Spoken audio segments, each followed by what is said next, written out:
et du Fils et du Saint-Esprit. Amen.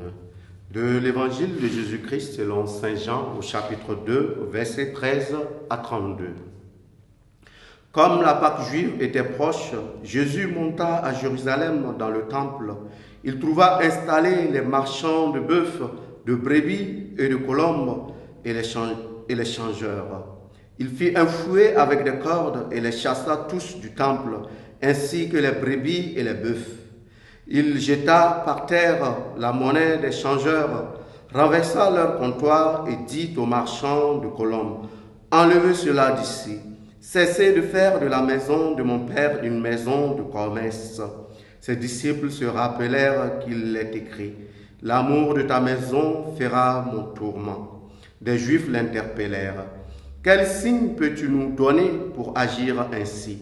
Jésus leur répondit, « Détruisez ce sanctuaire et en 3 jours je le relèverai. » Les Juifs lui répliquèrent, « Il a fallu 46 ans pour bâtir ce sanctuaire et toi, en 3 jours tu le relèverais ?» Mais lui parlait du sanctuaire de son corps.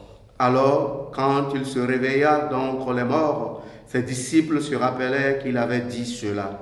Ils crurent à l'Écriture et à la parole que Jésus avait dite. Acclamons la parole de Dieu. Louange à toi, Seigneur Jésus.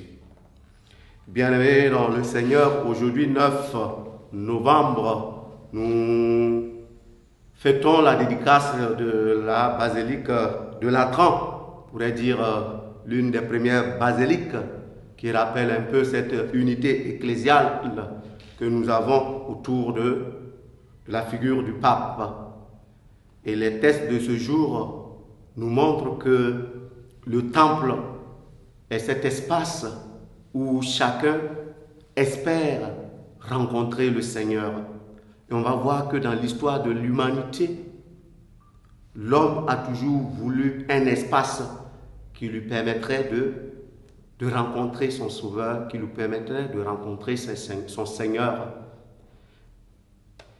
Et l'évangile de ce jour nous montre que parfois le temple peut perdre de sa finalité. Le temple peut perdre de sa finalité, qui est celle de la rencontre avec le Seigneur. Et si notre Seigneur Jésus-Christ prend l'initiative de purifier le temple, c'est parce que justement le temple était détourné de cette finalité-là, la finalité de la rencontre avec le Seigneur. Et en purifiant ce temple, le Seigneur est en train de nous dire qu'il y a un changement de paradigme qui s'opère. S'il est vrai qu'il y a des lieux et des espaces sacrés pour aller à la rencontre de Dieu, par ce texte-là, le Seigneur Jésus est en train de nous dire le temple véritable qui nous permet d'aller à la rencontre de Dieu, c'est l'homme. Et c'est dans ce sens-là qu'on voit la lecture que les disciples font de ce que le Seigneur dit, s'agissant de son corps. Et si nous sommes des chrétiens, de par le baptême, nous participons au corps du Christ. Et de par cette participation-là, nous devenons aussi temple de Dieu. Ce qui fait que chacun de nous doit être un lieu de rencontre de Dieu. Un lieu où chaque être rencontre le Seigneur. Autrement dit, nous devons nous mettre dans cette disposition-là. Certes, il ne s'agit pas de manquer de respect aux espaces dans lesquels nous sommes invités à célébrer la liturgie. Même s'il faut reconnaître que dans ces derniers temps, nous et nos contemporains, nous avons perdu le sens du sacré. Parfois, nos églises deviennent des lieux de spectacle, des lieux où nous allons nous pavaner au lieu d'aller rencontrer le Seigneur. Et il ne faut pas dénaturer justement la finalité du temple.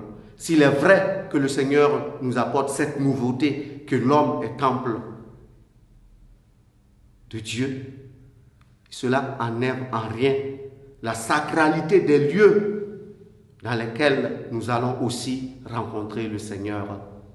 Au cours de cette journée, nous allons demander au Seigneur qu'il nous aide à purifier les zones d'ombre qu'il y a en chacun de nous et qui nous empêchent et qui font de nous des obstacles pour d'autres personnes pour aller à la rencontre de Dieu, qui nous aide justement à devenir ces sanctuaires-là où d'autres pourront rencontrer le Seigneur. Loué soit Jésus-Christ.